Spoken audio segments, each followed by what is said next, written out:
Hi, let's start part 4 of Saving Words with Sue. Tuesday, March 15th, 2011, 10:30 p.m. I'm staying overnight in my old bedroom in Hickory Hills. I've been at the house since mid-afternoon. Mom insisted on doing a load of her laundry. My time here started in the basement, or that is, let's say, the man cave, and helping Dad up the stairs by hanging onto a long yellow railing. This may sound easy, but it was not. Dad was wobbly on his feet because of his condition. We took the 10 stairs up to the first floor slowly and sort of unsteadily.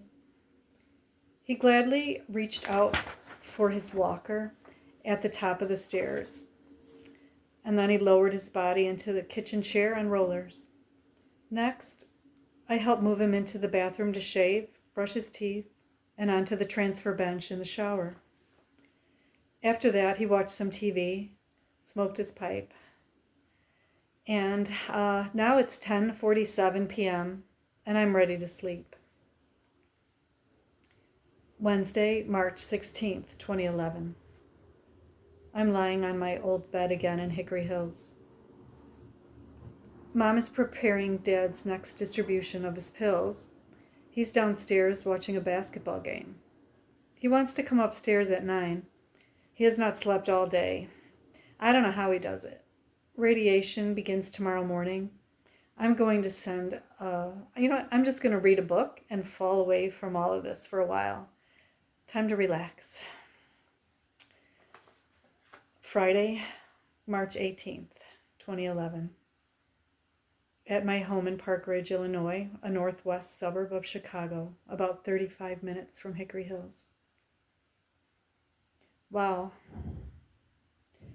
I don't know where to begin. My back is strained, I lost a few pounds, and cigarette and pipe smoke are lodged to my nostrils. And for 2 nights and for 3 days, I spent at my parents' house. But we made it through. We made it through day 1 of radiation yesterday. Mom called me this morning and said things were terrific and that she gave Dad a sponge bath. When I asked her how he's doing and how his strength is, she said okay.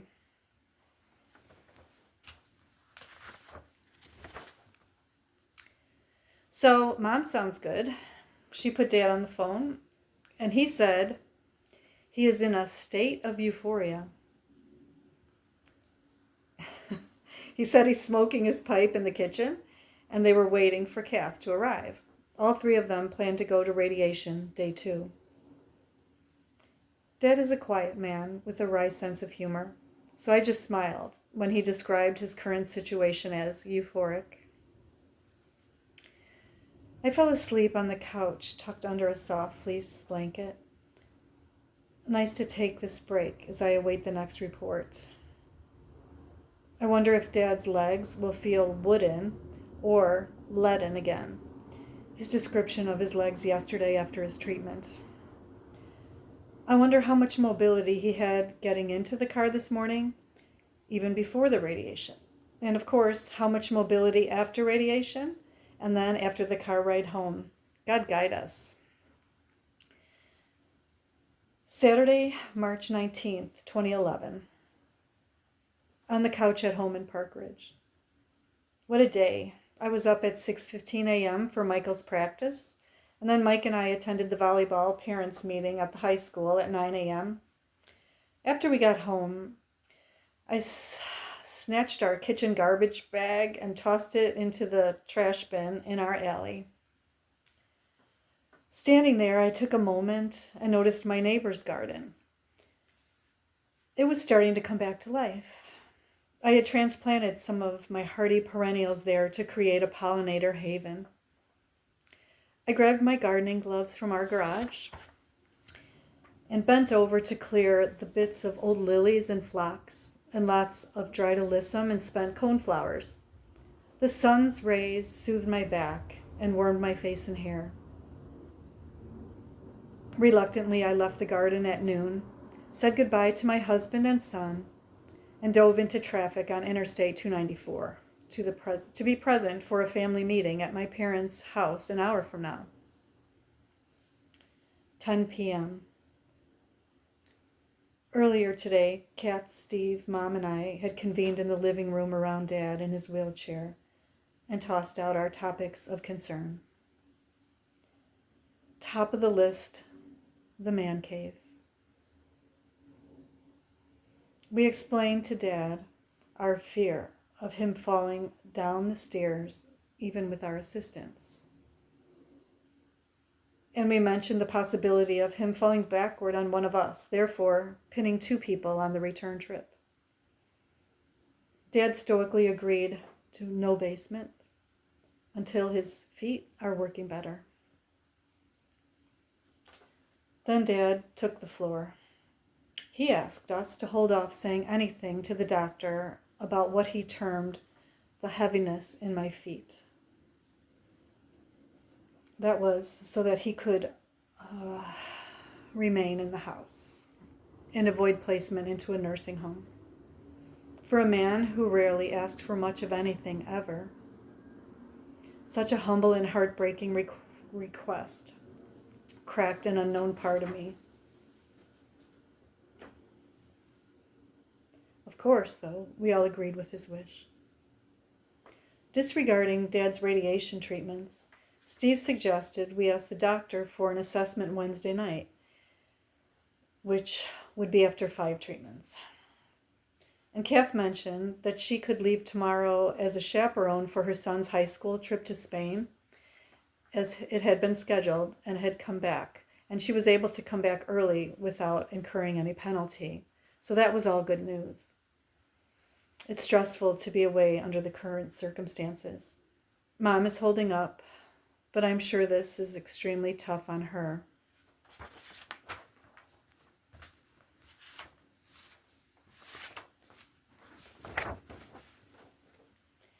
Steve and his son will drop by tomorrow, so Dad can select which laptop he'd like to use upstairs, since the man cave is no longer an option.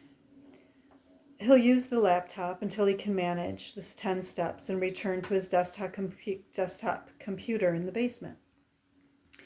Mike will drop me off tomorrow night, which is Sunday, and I'll stay with Mom and Dad until Tuesday night. We have contacted Visiting Angels, a senior home care agency, to help us. The co-owners of the agency will meet us tomorrow at Mom's home after radiation Monday morning. We'd have someone here then from the agency to help Mom secure Dad's back brace, which is called the clamshell. It's a large 2-piece device that wraps around his torso and holds the spine into place to prevent him from bending forward or backward or twisting from side to side.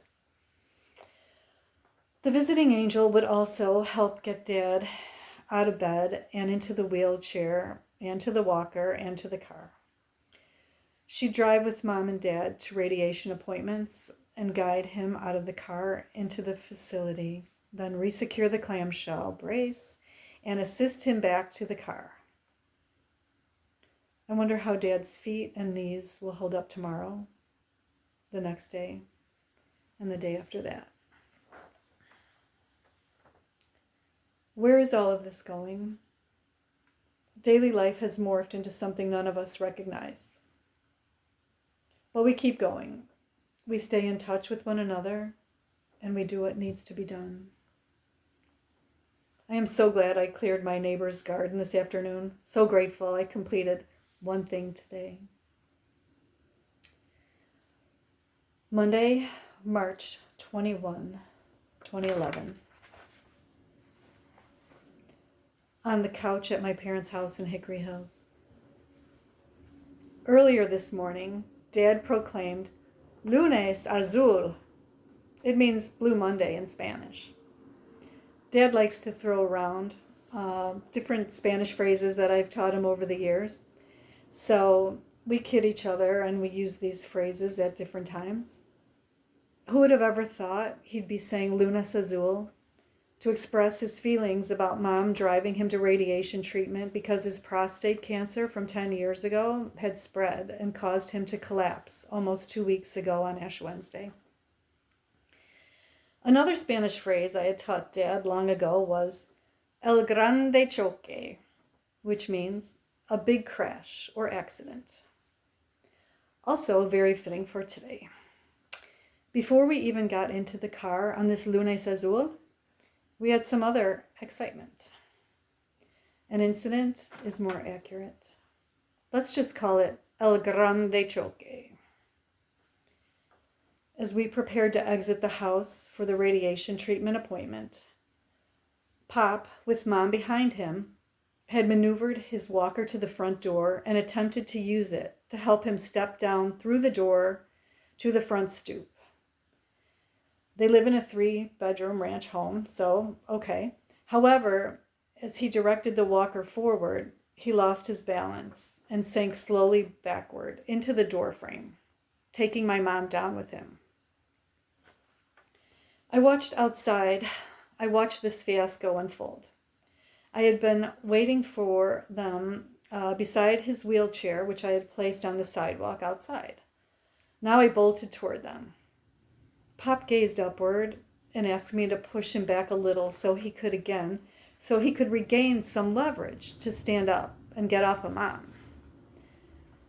And that's when all three of us felt paralyzed. I was unable to grip Dad without hurting his spine. My mom said she wasn't injured, but she wasn't able to easily extricate herself from the jam.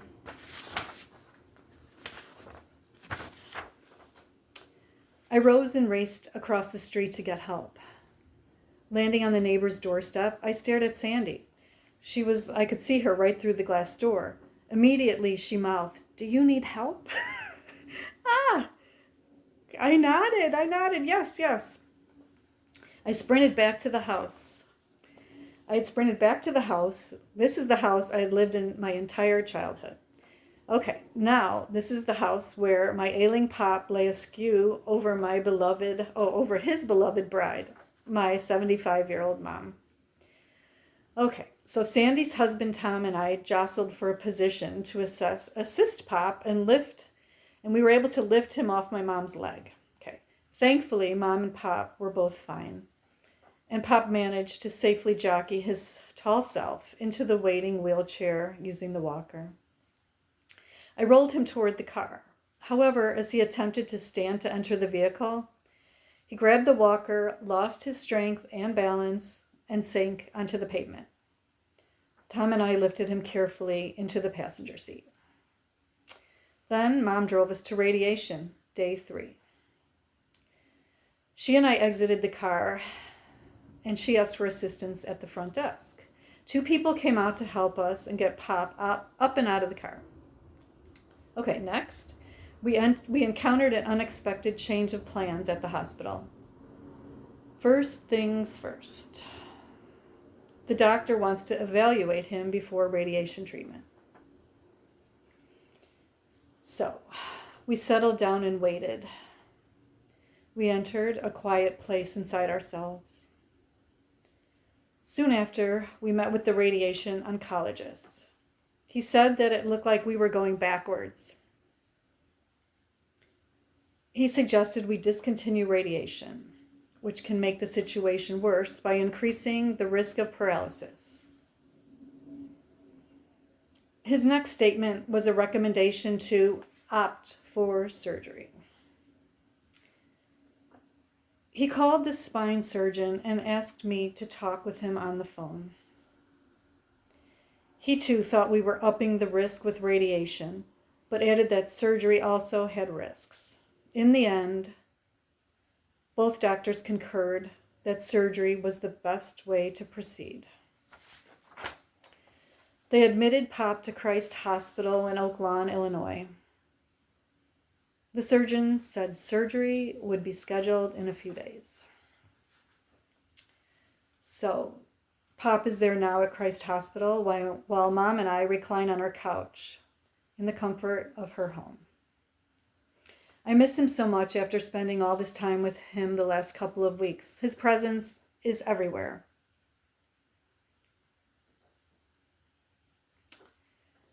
I do know, though, that it wasn't safe to have him here at home.